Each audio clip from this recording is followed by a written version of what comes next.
It was a hate crime. It was a hate crime targeted against Catholic Americans. And we know that because, well, Kash Patel, director of the FBI, said this is a hate crime. The FBI is investigating this shooting as an act of domestic terrorism and a hate crime targeting Catholics. There were 2 fatalities, an 8-year-old and a 10-year-old. In addition, 14 children and 3 adults were injured. The shooter has been identified as Robin Westman, a male born as Robert Westman. The FBI will continue to provide updates on our ongoing investigation with the public as we are able. This, of course, is in response to the shooting at the Catholic Church in Minnesota, where there were children attending a mass, a back-to-school mass, because it was a Catholic school as well. 2 children killed, several others injured, the entire nation brought to a halt. President Donald Trump ordering that flags be flown at half-mast through the end of the month in respect and in honor of the victims of this tragedy. The flags at the White House, both the big brand new ones and the one on the top, were lowered to half staff. And President Donald Trump put out this proclamation honoring the victims of the tragedy in Minneapolis, Minnesota. As a mark of respect for the victims of the senseless acts of violence perpetrated on August 27th in Minneapolis, Minnesota, by the authority vested in me as President of the United States by the Constitution and the laws of the United States, I hereby order that the flag of the United States shall be flown at half staff at the White House and upon all public buildings and grounds through August 31st, 2025. This was, of course, immediately after this shooting happened, which really dominated the news headlines from yesterday. President Donald Trump had no public events or no meetings, no press conferences whatsoever. The First Lady of the United States, Melania Trump, also posted a message. The tragic mass killing in Minnesota illuminates the need for preemptive intervention in identifying potential school shooters. Early warning signs are often evident, with many individuals exhibiting concerning behaviors and making violent threats online prior to their actions. To prevent future tragedies, it is crucial we look into behavioral threat assessments across all levels of society, beginning in our homes, extending through school districts, and of course, social media platforms. Being aware of these warning signs and acting quickly can save lives and make American communities safer. Now, the killer, the alleged, killer, the shooter in this, was Robin Westman, or Robert Westman, however you want to identify them, and they were transgender. They were targeting Catholics. The weapons that we saw had Catholic phrases and anti-Catholic phrases scratched all over them. There were anti-Trump phrases. There was a reference to the Epstein client list, all kinds of horrible messages written on this weapon before they was taken to the church and used to harm and injure and kill innocent Catholic children. President Donald Trump, no doubt, will go further than any president has before to really investigate as what Melania calls those early warning signs, whether it's transgender identity, whether it's bizarre behavior. There are warning signs that are often ignored, placated, and in places like Minneapolis, Minnesota, where you have, the most ridiculous leadership, where you have elected officials who don't identify problems, but instead of doing anything about them or to resolve them, they just exacerbate them by accepting them and normalizing them.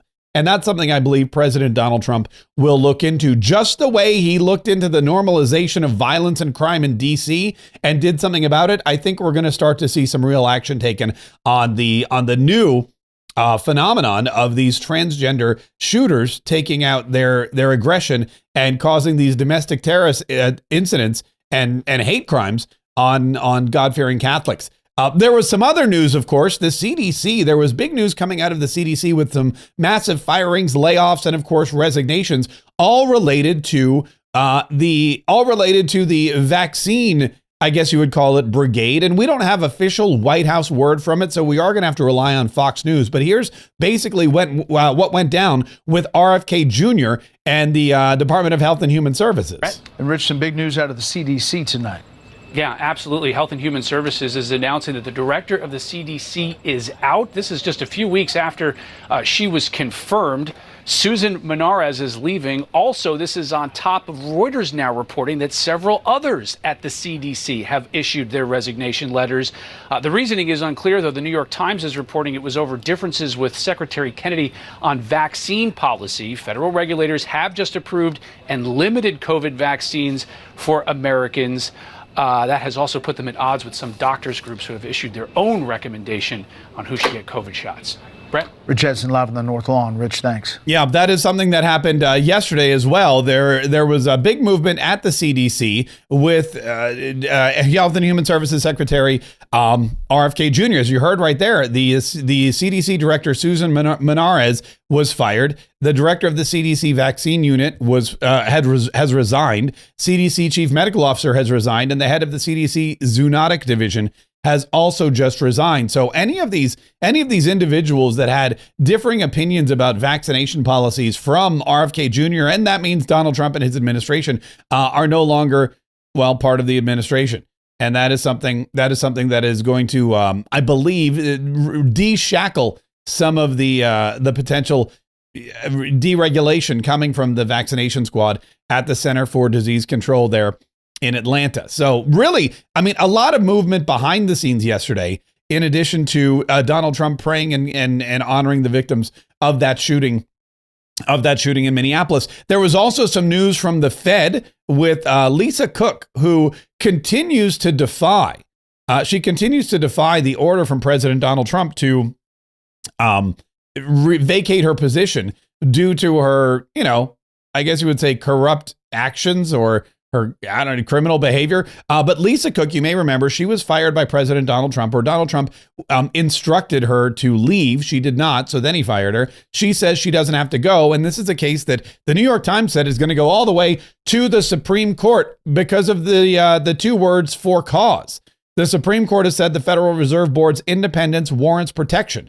President Trump's efforts to fire a member will test that commitment. President Trump's attempt to fire Lisa Cook, a Federal Reserve governor, signaled a shift in tactics that appeared tailored to that body's special legal status. Whether it succeeds will turn on the meaning of a two-word phrase, "for cause."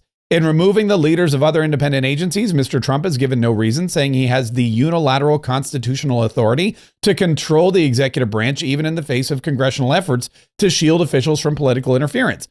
The Supreme Court has lately sided with that view, rejecting statutes that have been on the books for decades, requiring presidents to supply a reason for removing officials. But with the Fed, Mr. Trump has tried something new. This time he explained in a letter to Ms. Cook on Monday there was sufficient cause to remove her.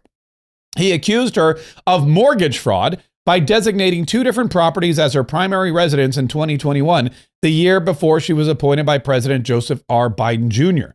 Ms. Cook responded that no cause exists under the law to allow her removal, and the lawyer said she would sue to keep her job. That lawsuit would raise a series of questions with no definitive answers. What is sufficient cause?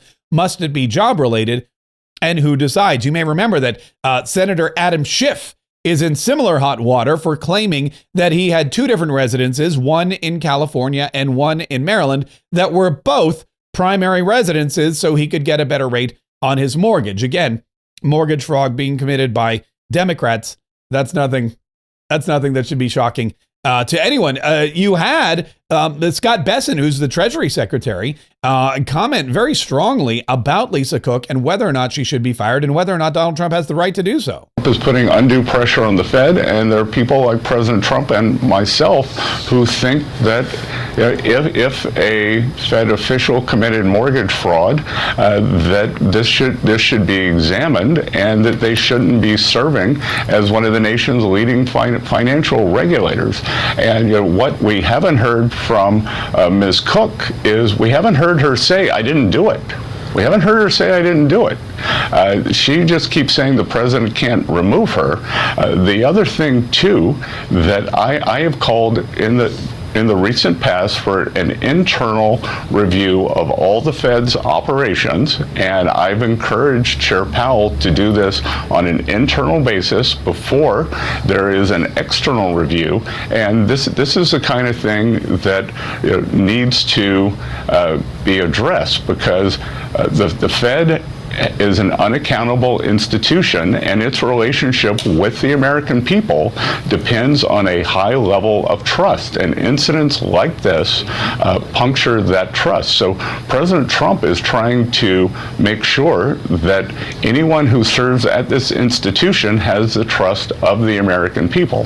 That's basically all it is. He's saying, look, you can't serve in a job if you are committing crimes and you're part-time. You can't serve for the government in a capacity that, I mean, in a capacity like the Fed, where you're in charge of important economic actions and details and decisions. You can't do that and then go off and commit what could potentially be mortgage fraud. It's not a good look. It's not a good look for anybody, and there's no trust in the federal government if and when that happens. Kevin Hassett was on television, and he said, look, the Fed isn't even independent. No, I think what the president believes, and I think that there are a lot of observers that agree with him, is that this Fed hasn't really been independent. That if you look at their movements to let inflation get out of control, to potentially jack up the economy right ahead of the election for Kamala Harris, to begin hiking rates the minute President Trump was elected back or took office in 2017, there was a pretty troubling partisan pattern, and the partisan pattern is in the rhetoric too. So one of the things I think was most interesting about the Jackson Hole meeting with Jay Powell is that the Fed, all the way since January, has been saying, contrary to economic theory, that inflation was going to skyrocket because of tariffs and that they had to have high rates because of tariffs. And as the Council of Economic Advisors report that just came out shows, that in fact import prices have gone down during the tariff episode. And Jay Powell now admits that they were wrong about tariffs and inflation at the Jackson Hole meeting. And so I think that was a productive debate. But what they did is they stuck themselves into the middle of a partisan non-monetary policy discussion, and they were wrong about it. Yeah, and that is something that the White House will take to court and probably win, because again, Donald Trump's lawyers are very good at gaming this out, at playing a few moves ahead to see what they think is going to happen with all of these decisions, and making sure that these decisions remain and are not overturned by the courts. Listen, it's like I said, yesterday was the news was really overtaken with the tragedy in Minnesota. Today, however, Donald Trump back to work. He's getting his press briefing as we speak. Later today, there will be a press conference with Caroline Leavitt. We will bring that to you live on our second daily podcast, Mark Kaye Saves the Republic. And then President Donald Trump is back into the Oval Office to sign some more executive orders. And I imagine he'll take some more questions. There was a bombing in Kyiv. 2 missiles struck downtown Kyiv yesterday, so I assume he'll take some questions on that, and we will bring you all of that information, like I said, in our second daily podcast, Mark Kaye Saves the Republic. If you're not yet a subscriber, it's easy to find. Simply go to markkaye.com, MarkKaye.com.